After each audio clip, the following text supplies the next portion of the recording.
After the business comes the sports. Thank you for your time.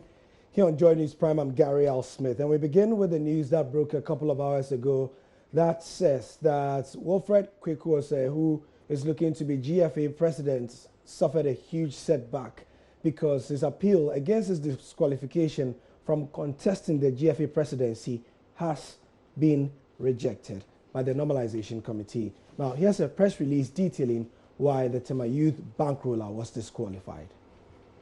Today, the Normalization Committee has responded to that appeal, and essentially it has rejected Wilfred Osei Kweku-Palmer's appeal to that disqualification. As it stands, Wilfred Osei Kweku-Palmer's face will not be on the ballot paper come the 25th of October. Now, what the NC seems to be suggesting is that what Wilfred Osei Kweku-Palmer filed was the motion for interim injunction and a statement in support of that interim injunction. And what was filed was not enough for an appeal.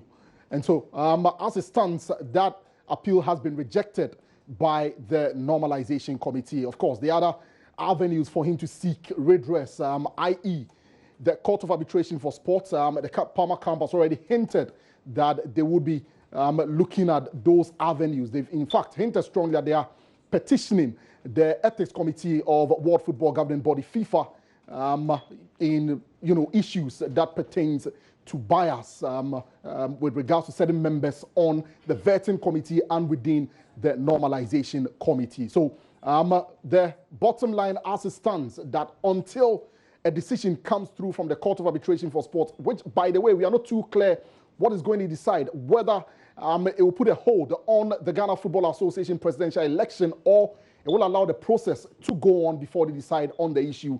We are not too clear what the Court of Arbitration for Sport is going to decide.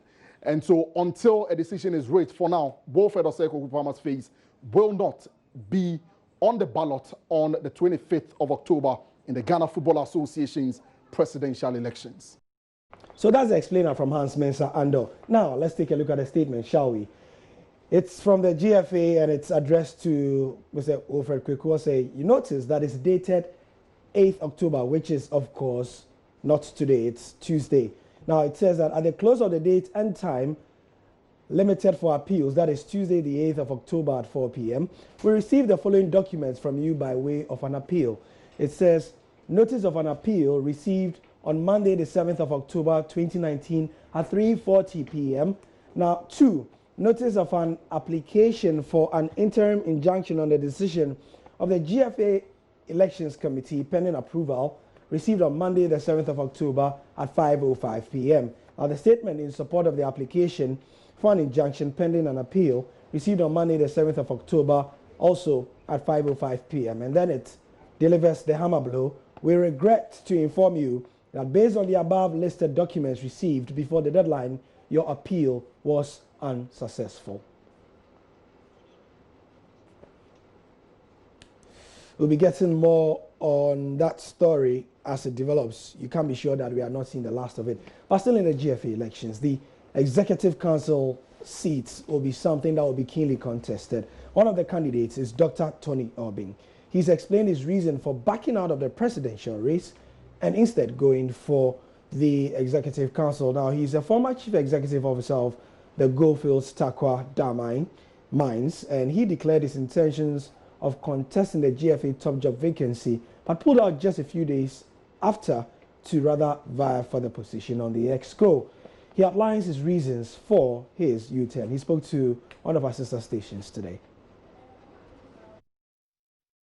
I didn't even come out openly to say that this is what I'm going to do. I said I'm considering that.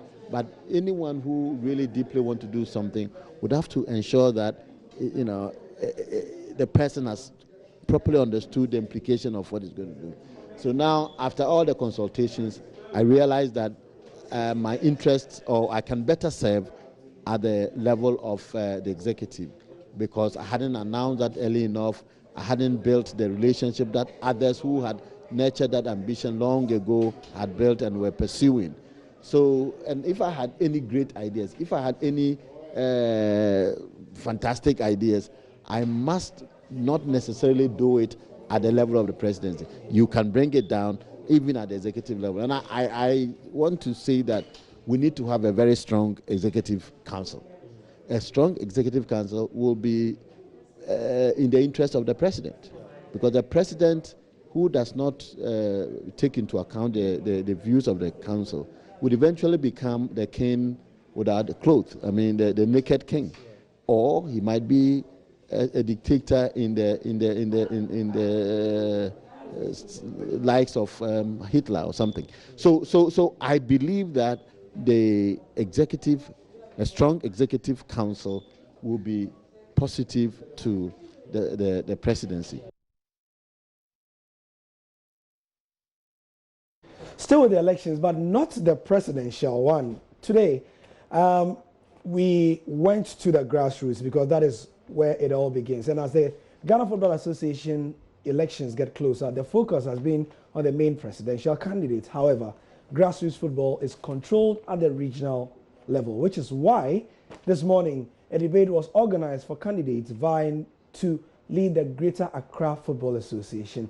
As the body that controls all football activities in the capital, the Greater Accra Regional Football FA, which they call GAFA, decided to parade the candidates to face the delegates, and this happened at the Accra Sports Stadium. Now, the candidates present were Dr. Albert Arthur, Reverend Emmanuel Ankama, and Eugene Jacque. After presenting their plans for the region, there was a chance for delegates in the Park Media Center of the stadium to ask questions.